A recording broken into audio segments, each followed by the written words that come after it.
Hello, my name is Sheena with Rise Wellness, and this is Activate Your Genius. Thank you so much for joining me as we explore Gene Key 14 from Richard Rudd's book, The Gene Keys. This is the shadow of compromise, this is the gift of competence, and this is the Siddhi of bounteousness.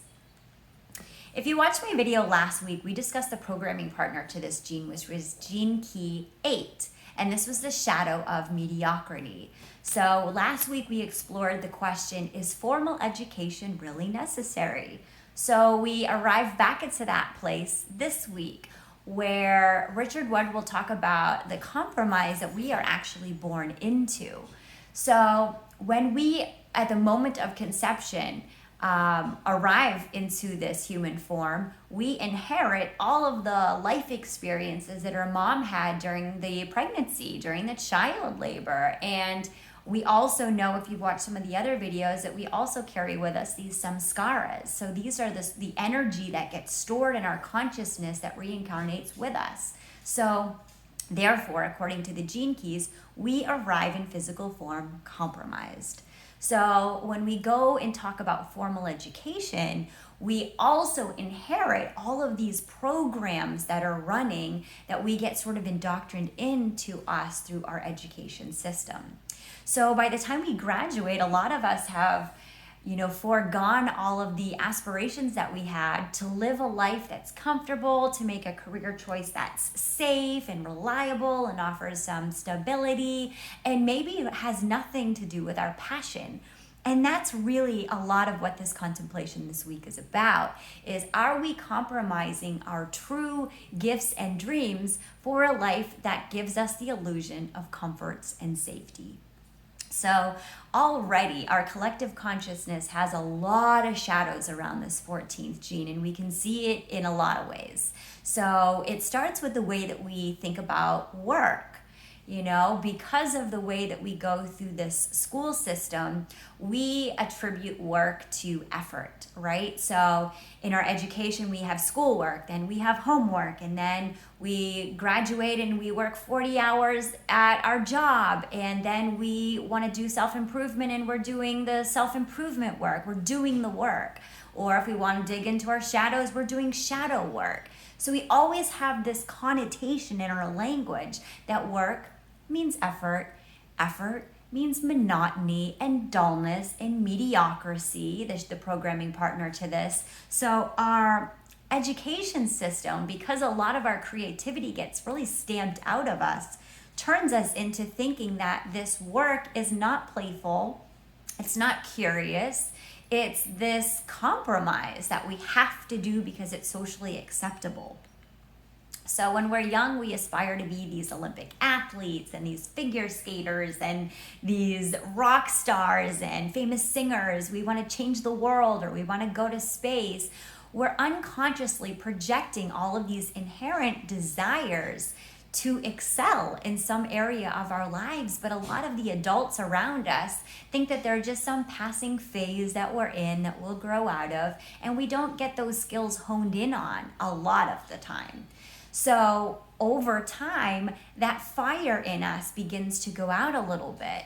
So what we don't always recognize is that the children that are expressing these urges at a young age are actually operating from a really high frequency. And if we are able to cater to their needs and put them in these programs to accelerate their skills and give them this life experience, they can usually manifest them because it's coming from this inner passion. And so if we hone in on those skills, these children are not looking at this as work. Yes, there's a lot of effort in it. There's a lot of perseverance that goes with it, but the attitude changes around the work. And that's really what we're talking about here, is the attitude that you put into the work that you're doing. So given the right opportunity, these children can excel in whatever it is that they're manifesting if we give them the tools to do that. So if you watched my video on Gene Key 55, we talked a lot about the evolution that we're coming into. These new children are coming into this world with a higher activation in their DNA. So we have to teach them differently. We can't indoctrinate them into the same programs that our parents went through and their parents went through, because they simply it just doesn't challenge them. It doesn't appeal to them. What we need to do instead is offer them these apprenticeships, is mentor them with these guides that can fuel their passions. We want to give them an ability to be a kid, to be playful, to explore, to see what their interests in are at a young age, and then get creative with that. What can we do with that? If they have, a passion for animals, maybe they're destined to live on a farm or raise some chickens or be a veterinarian, whatever it is. But instead of looking at it as this little passing phase that they're in, this contemplation really invites you to get curious about it and take it seriously, hone in on it. So when I was younger, I first heard the violin, from a friend of mine. It was probably like show and tell or something, and I was about 9. And I was so awestruck and inspired by hearing her play the violin. I went home and told my parents, I need to learn how to play that instrument. And of course, my parents assume this is the passing phase that she's in right now. So they asked me to stay consistent about asking. And a year of consistently asking to play the violin, they decided, okay, we're going to do this and we're going to do it right. So they signed me up for a conservatory of music where I had this amazing teacher, and I went through classical training of learning to play the violin. I feel super fortunate to have had that experience. This specific gene is in my hologenetic profile. So I'm sharing this experience with you just to show you how, no, I didn't turn out to be a violinist. I that's not the direction of my life. But the violin definitely shaped the way that I learn. It taught me responsibility. It taught me dedication. It taught me discipline. My teacher wouldn't let me pick up the violin until I had memorized all of the finger placements and knew the sound that I should be creating. It taught me music theory. It taught me, a language that didn't have words to it. It taught me, sound, frequency, vibration, all things that I'm deeply passionate about now as an adult. It even formed this connection that I may not have otherwise had with my grandmother, and gave me this opportunity for bonding with my father, who was driving me to and from the lessons, which were a little bit far away. So it's just so invaluable to me, the life experience that I've had by my parents tuning into something that I seemed to have a passion for at a young age. Eventually, because I had tuned my ear for sound, I went on to play the piano and to play the guitar, and so I undoubtedly got a lot of gifts from my parents choosing to take my passion seriously and fan that flame. So Richard Rudd talks about compromise in terms of 2 parts. So what he says is we have inner compromises and we have outer compromises. So let's just say, for an example, you are in a relationship with a partner, and your partner wants to go to his family's house for the holidays. You were hoping to have a quiet dinner at home, just the 2 of you. In the first scenario, you go. You say, you know what, this is really special and important to my partner. It'll mean a lot to his family. We're just going to go. In this scenario, your outer compromise is staying home and having the quiet dinner with just the 2 of you. You've put the relationship first. You've put love first. The love that you have for your partner, the joy that it will give him to spend time doing what he wants with the family who loves him. In the end, you have an amazing time. You have no regrets about the decision that you made. You do it all over again. Let's say scenario 2, you don't go.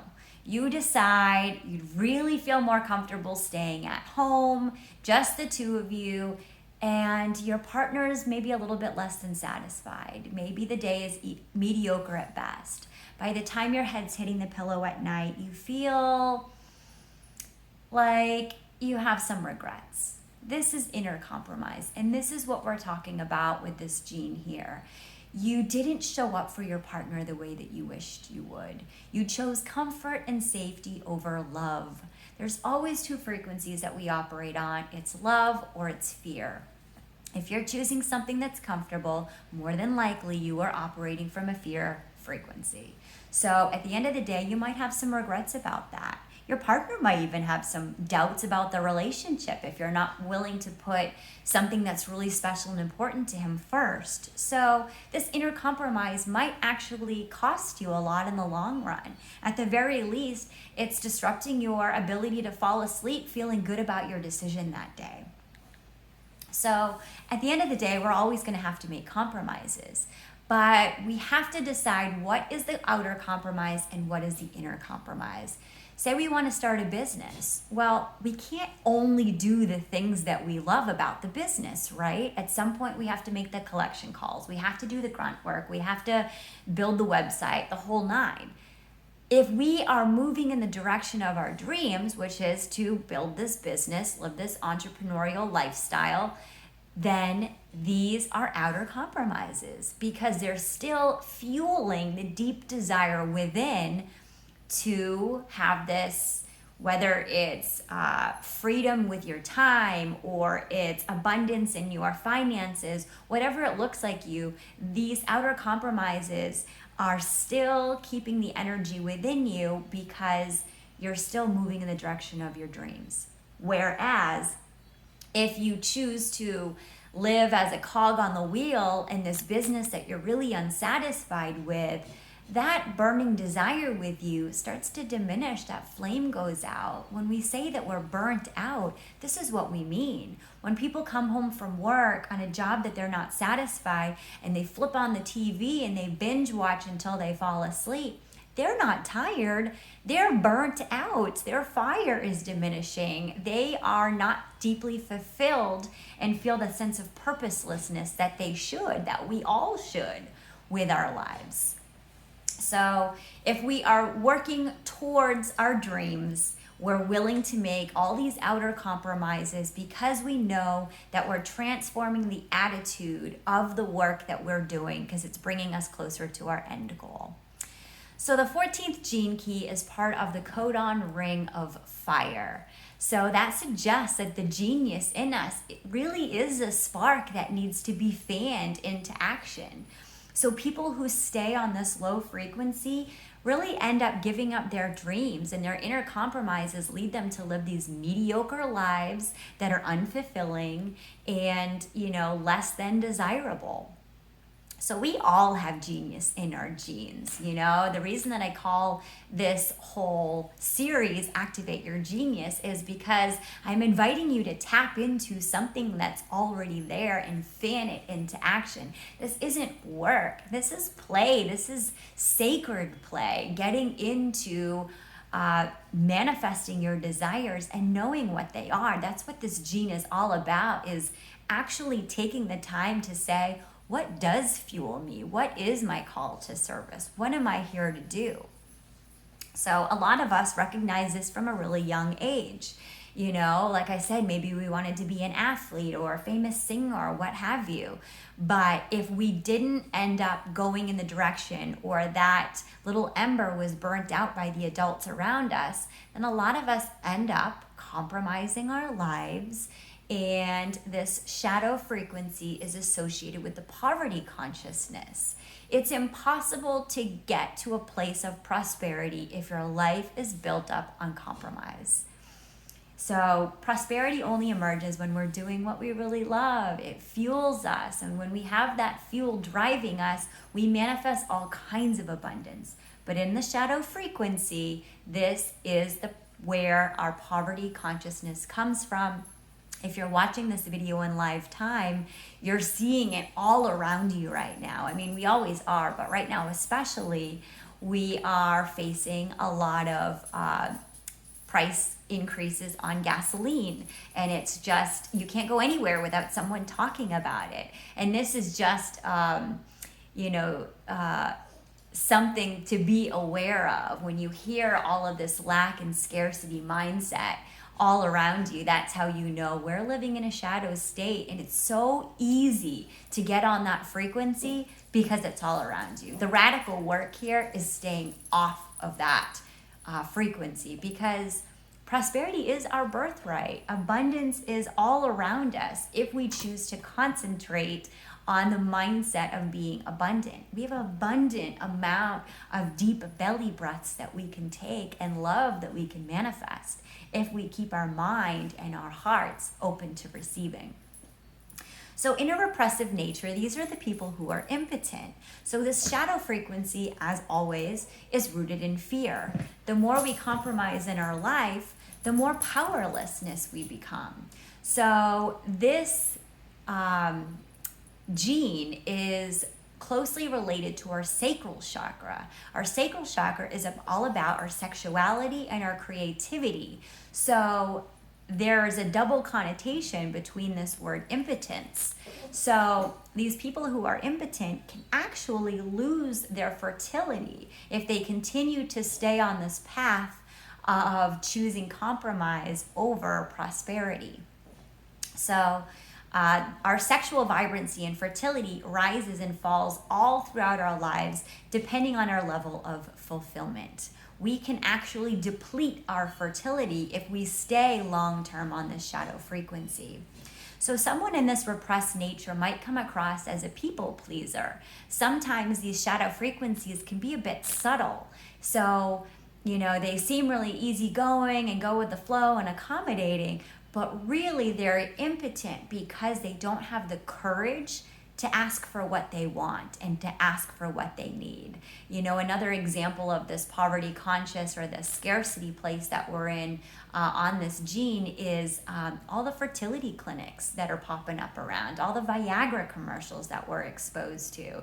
That's showing you right there how powerless people are, how compromised people have become if they're not even able to use their sexual organs to birth things into creation anymore.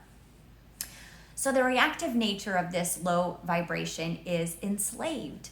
Now, these are the people that still don't have this sense of purpose in their life, and they're looking for this external validation. They want this recognition, these accolades, but they're not even satisfied when they get them because they're not working in the direction of their dreams. So if you get an achievement out of work, but you really hate your job, it doesn't feel like much of an achievement. You are still enslaved because you're constantly looking for the external validation because you think it's gonna fan this little flame in there, but it doesn't. It doesn't give you that gratitude or that deep sense of purpose.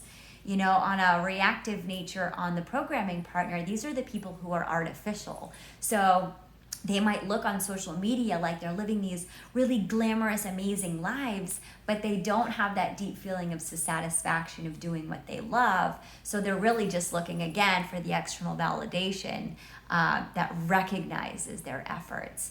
In this enslaved frequency, these people are trying to prove their power, which is ironic because at the end of the day, power will never have to be proven, and that's what makes it powerful. So the 14th gift, this is the gift of competence. And competence isn't something that can be taught. Competence is when we start believing in ourselves. The overwhelm of this shadow is self-belief. If we don't have the self-belief, we're willing to make all these compromises. When we go up the frequency into this gift state, we're no longer making those inner compromises. We are competent, we are capable, and we know this. We're manifesting this. So Richard Rudd says that there's 4 ingredients to competence leading to material success. These are efficiency, enthusiasm, flair, and flexibility. So it's efficient because it finds the quickest and easiest way to a simple solution for any obstacle along its path. It is enthusiastic because it's deeply fulfilled by what it's doing. It has flair because it's doing something that's unique in its manner. So in the gift state of the programming partner, this was style. This is all about being authentic and different and unique. And it's enthusiastic because it's deeply fulfilled by what it's doing. It has flair. It's doing something in a manner that no one else can. So this flexibility allows this gene to be used in any sphere of the human enterprise available to us. What I love about the gene keys is how universal the principles are. So if you have this gene in your hologenetic profile, Richard Rudd is not going to say, okay, well then you should be a teacher or you should be a leader. You certainly can do those things, and you would excel in those things because of those 4 traits of your gift states. But you might do this in the home. You might do this in the office. What's amazing about this gene is the possibilities are endless. This gift is contagious. And the main ingredient to any successful business or team or family structure is someone having this gene in their profile or having a deep connection to it. So Richard Rudd will say, if someone has this gene in their profile, you can consider themselves born with a silver spoon. So if the shadow frequency is about the poverty consciousness, that means the gift states are about the prosperity consciousness. So this gene is all about manifesting abundance and prosperity. It's deeply connected to the law of attraction because there's a magnetic quality found in the aura of people manifesting these gifts. These people radiate, these people are energetic, these people are so fueled by their inner desires, and they're actually manifesting them. They're the people that you want to be around. They're the people that are inspiring others because they blaze new trails and take these uncharted territories. They have an enormous capacity to work because they keep building momentum based on the fact that they keep working towards their dreams. So they keep fanning that flame within, and it keeps manifesting into more prosperity, more networking, more connections, more relationships, more love. When we think about this gift state of this gene, it's so much more than material abundance and wealth. It's about love. When you meet someone that has this, they are living with an open heart, ready to openly give and receive unconditional love. They make great teachers. They make powerful leaders. As I said, these are great directions that they can go.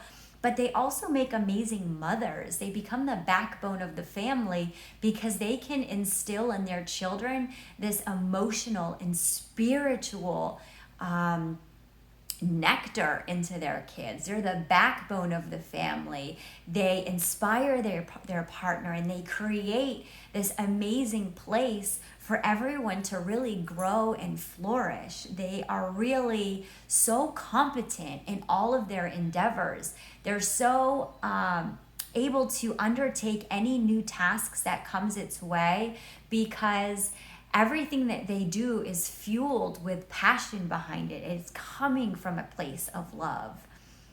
The only disclaimer or danger around this gene is really when it's used for selfish gain. We're all here to contribute something to the world, to add some kind of service that wouldn't be here without us. So this gene is not about hoarding all of the things for selfish gain. It's about when you have more, give more, be more, do more.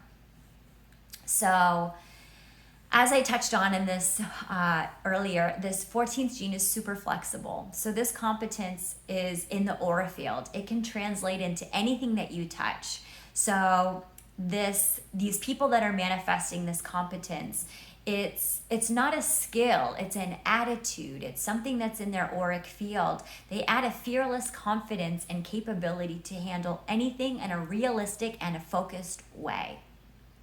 So the 14th Siddhi, this is the Siddhi of bounteousness. So as is often the case, when we arrive at the Siddhic states of these genes, we are deeply humbled, So this is no exception to that. And similarly to its programming partner, we go through this process of trying to be really radical and unique, only to come back and realize that we're all the same. And that is like this one as well. So we go out on this adventure to get all of these tools and live this really prosperous life and add all this abundance and prosperity to the world. And then we come back in this Siddhic state to a single-celled organism. We're like an amoeba. We have a little nucleus that's given direction on what we need to do. We have no ego. We're all consciousness. We've got a little protective membrane around us. That's about it. That's all that we're made up of at this point. At some point, we become wiped clean of all the samskaras, all the traumas we've experienced, all of our life experience. We lose the I, we lose the individuality, and we go back into a state of collective consciousness. So this highest Siddhic state doesn't have any personal power because it doesn't have any person. It's all in one. So this is a true potential, a true power, because it is in the collective. It's the entirety of it is powerful, but there's no I behind it. So we're no longer influenced by outside sources, and we live our lives moment to moment. We're no longer affected by the past. We're no longer anxious about the future. We live right here in the here and now. So this Siddhi is what it is to be human. We're infinitely abundant. This Siddhic state is about creating this abundance. And it's not about accumulation, although it can be. It's about fertility. So people manifesting this Siddhi become a driving force for evolution itself. You know, every word, thought, deed pushes humanity into the direction of abundance. So this is the overflowing fertile potential within humans that is almost infinite. You know, you can only imagine if we were all manifesting these gift states. Cultures have actually referred to this as heaven on earth. You know, our shadow states are all of our hell states. So as we go up and we add all this new awareness to us, we operate from a higher consciousness, we are creating heaven within, which is projected outwards. So if someone is truly manifesting the 14th Siddhi, then simply just thinking about them can offer prosperity. So this is an example of why you might see someone that carries a picture of a Buddha with them or a picture of a Jesus figure, because it is a good luck charm. It manifests good luck and good fortune and abundance. So the Siddhi, as I said before, it drops the us. In fact, if there was one cell in your body that was operating differently, your body would think that there was a virus. It would think that there was an illness, and it would start operating, to try to fix this illness, because it says, wait a minute, we should be this collective flow. If there's something unique about this one cell, there's a problem here. So that is, ironically, the highest destiny path of this gene, is being uniform, is being just like everyone else, because you want to keep within the flow. It's how you operate cleanly and properly. Once we can give up the ego and operate solely from our Siddhic programming, we create abundance and in every area of our life. This level of consciousness really is the true definition of bounteousness. It's all about what's good for the greater good. It's not just about what can I do, how can I manifest this personal wealth. So when it comes down to activating your genius this week, this is about igniting the fire that's within you. What is the service that you want to give to the world? And think really clearly about it. This might be something that you contemplate for a week or 6 weeks or 6 months or a year or more.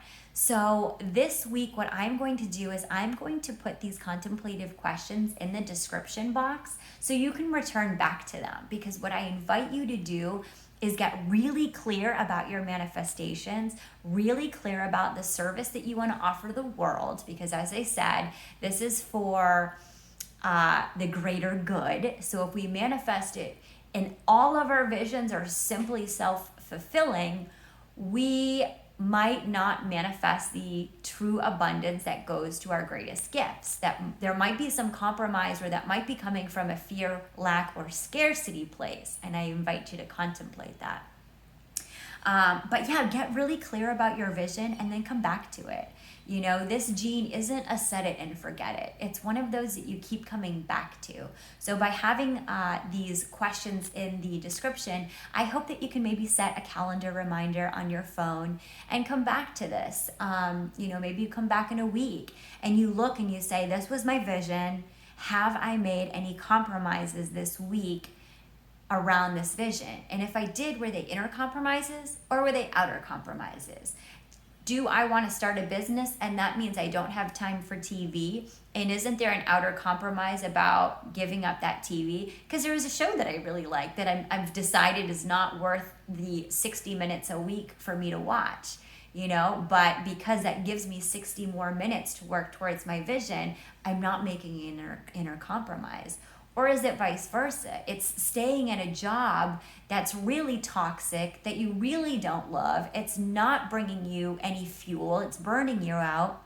But you stay in that job because you're afraid of, you know, the inner compromise or the outer compromise and what that looks like.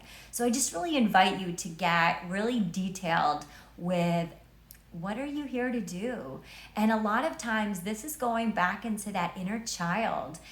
Some great practices this week would be going back into thinking about, what were your goals when you were a kid? What did you want to be when you grew up? What were the hobbies that you had? How are they incorporated into your life now? Did you give up on them altogether? Did you make these sacrifices? Did you start living this mediocre life because the dream that you had didn't feel safe and didn't feel like it was going to be financially fulfilling? And so you were guided into a different direction from your school, from your parents, from your society. So I really invite you to go back to being a kid and being playful. And, you know, if you gave up drawing, but that was something that you loved when you were a kid, do some drawing this week, do some coloring, play. You know, so much of our lives, we forget to play, you know, just have fun. There's no rules, there's no timeline. Just go out and do something fun, whatever that looks like for you. You know, even, you know, Richard Rudd talks about fairy tales, you know.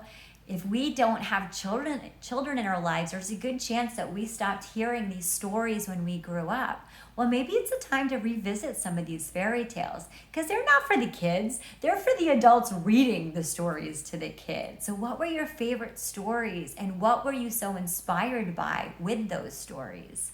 So I love vision boards. I'm just a huge fan of seeing my vision because it evokes a feeling in me. And the best way to manifest is to really feel it.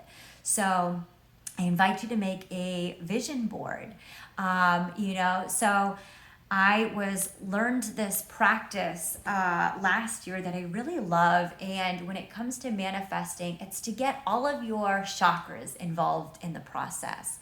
So at some point in your life, when you were a child or at some point now, you had this download, right? You had this message from the universe that said, you should look more into this. You should get more curious about this. This might be worth spending more time on, whatever that is. So I invite you to imagine a violet beam coming towards your crown and just affirming when you consider what that download was, whatever it was, and just acknowledging it. I understand. I hear you. I understand. Now I invite you to imagine this indigo beam of light coming right through your pineal gland, through your third eye, and affirm to yourself, I see now what I need to do. Now imagine a blue light coming right into your throat chakra, and affirm to yourself, I communicate what I need to do or desire to do. This communication might be talking to a friend, sharing it to someone on a, you know, social group. It might be writing it down in your journal, just communication of any form. Now imagine a green light beaming right into your heart. And I want you to feel the love around this desire being manifested. What does that love feel like? What is that manifestation? Maybe you desire to have a family and you think about that love that you'll have for your child. Maybe you desire to have a business and you feel that love that you're going to have for that act of service that you're putting out to humanity. Whatever it is, feel that green beam of light pouring into your heart and feel that love. So the next, I invite you to imagine a yellow light that's coming to your solar plexus. This is right around your navel. This is your willpower. This is your I can. And affirm to yourself, I can do this. I will do this. I am capable of doing this. Now imagine orange over at your solar plexus, a little further down. These are your sexual organs. This is where your creativity comes from. This is where your pleasure center is. Now affirm to yourself, I feel the feelings of this manifestation coming to fruition. I feel my dreams manifesting. And now, lastly, I invite you to bring in your root chakra. This is at the base of you. This is that red beam of light coming to you. And I invite you to say, I am rooting my desires. I am the creator of my dreams. And use this practice, visualizing these affirmations, these beams of light coming into you, manifesting through each of your chakras.